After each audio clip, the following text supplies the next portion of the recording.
Hello and welcome to Doctor Who Review, Season 9, Episodes 5 and 6, The Girl Who Died and the Woman Who Lived. And as always... Spoilers. From the outset, I think The Girl Who Died and the Woman Who Lived can be treated as two completely separate episodes. They basically tell the story of Ashildr, a young Viking girl who has had immortality thrust upon her by the Doctor. In the first episode we're introduced to Ashildr, her values, where she's come from, her Viking heritage, etc. And of course her first adventure with the Doctor and her first encounter with an alien species in the guise of the Mire. Now the Mire have come down to basically they're a warrior race who go around picking fights with other beings, and they've picked a fight with the Vikings of the 9th century. After having impersonated Odin, the Doctor finds himself in the unenviable position of being confronted by another pretend Odin, this time appearing in the sky, very much in the style of Monty Python. And if I show you a picture of God as seen by the Monty Python crew from the Holy Grail and Odin from the recent episodes, you'll see that this coincidence, the similarity cannot be a coincidence, it must be a tribute to Monty Python. So after the Mire have killed off all the Viking warriors, Ashildr challenges them to a battle. Even after Clara has very skillfully negotiated a ceasefire, a truce, very much picking up the mantle of the Doctor because she was separated from the Doctor. And yet again she shows her skill at exhibiting the Doctor's moral code and forcefully being the Doctor in the Doctor's absence, being his assistant in a way that most companions haven't been. The next big scene we see is afterwards the Vikings wish to stay and fight the Vikings. He tells them that they're really their only course of action, since all their warriors have been killed and they've nothing left but farmers. Their best option is to run into the woods and hide, to wait for the Mire to get bored and bugger off and reclaim their village or what's left of it, basically save themselves. But this does not go well with the Vikings. Farmers they may be, but they are still true Vikings and they wish to fight. And the Doctor tells them, no, you're not going to get any help from me. I've offered you the best advice I can and I'm not going to offer you anything else. But he is forced to reconsider. Their resolve is too strong and he is forced to come up with another plan, which involves using the Mire's technology against them, which I thought was a very brilliant idea. And they used that sort of holographic imagery against them, projecting an image of a large dragon about to attack them. It sends the Mire absolutely scuttling and the leader is forced into a blackmail truce by the Doctor, who tells them that he will tell the galaxy, the whole universe, how the Mire, the great warrior Mire, were tricked by a wooden horse and a hologram. And they're forced to leave. But this act has killed Ashildr. And then we get a fantastic moment, probably the most talked about moment in Doctor Who so far, where the Doctor realises who he is. That moment in Deep Breath where he was in the alleyway and he was shouting, I recognise his face. It's as if I'm trying to tell myself something. And in this episode we finally see the Doctor realise why he's chosen the face and where it came from. Dating back to the fires of Pompeii, and we get a lovely clip of Donna and the 10th Doctor from that episode saving the Pompeian from the volcano. think the Doctor's now realised that he is the Time Lords were the ones that made the rules about time. They were the guardians of time, and they're gone now.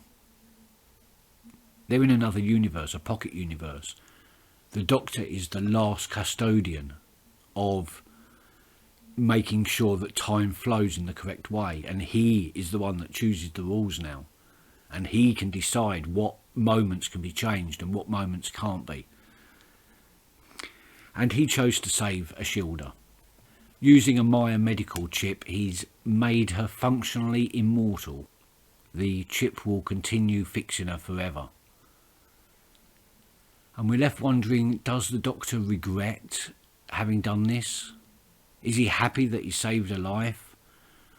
Or is he regretful that he's thrust immortality upon an unwilling victim? We're left with a beautiful a beautiful moment visually of Ashildr facing a backdrop of the stars and the sun and the moon whizzing by, and her happy, joyful face turns to one of pain, and I can only describe it as resentment. And we're left to wonder, did the Doctor do the right thing? Then we come to the next part, which I believe would have had more impact had more episodes come in between. If we, the audience, were allowed to forget about Ashildr, put her to the back of our minds, in the same way that the Doctor almost has, and the way that Ashildr perceives the Doctor has having done to her. Because Ashildr has been waiting for 800 years by this point. It's now 1651. And Ashildr is now a highwayman by the name of the Nightmare. A male highwayman. The perfect disguise. She's also masquerading as a lady called Lady Me. So much time has passed, she has forgotten where she came from.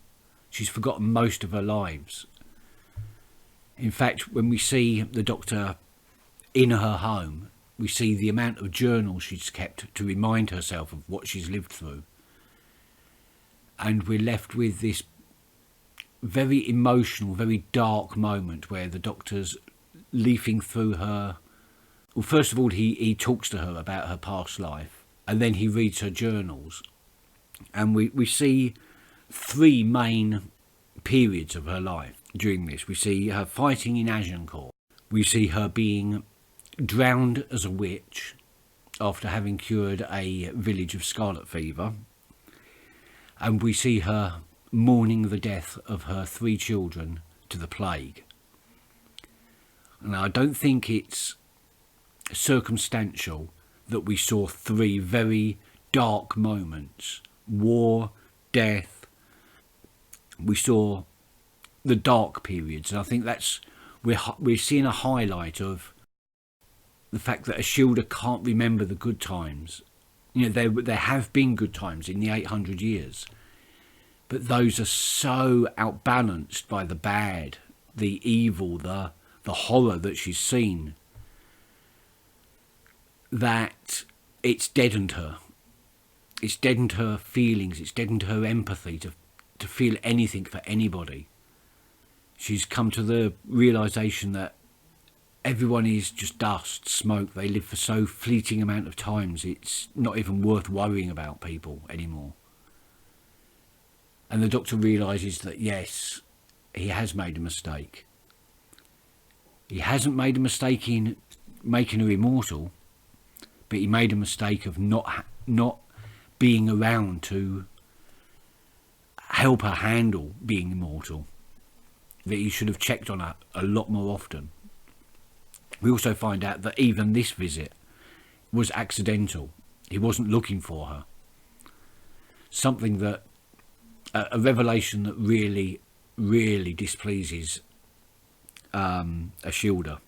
So we see the really emotional parts, and that really got to me, even while watching it. tears welling up in my eyes because it was such a powerfully emotional scene.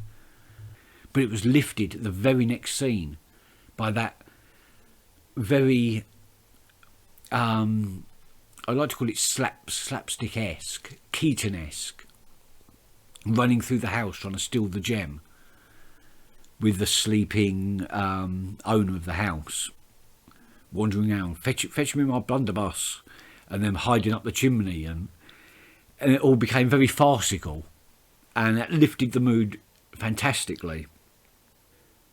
A quick mention should be mentioned of Sam Swift the Quick. I haven't mentioned him. His part of the story was very circumstantial, but there was a brilliant scene where Sam Swift was gonna be hung, and a rather sick custom of the time was that the crowd liked to be entertained.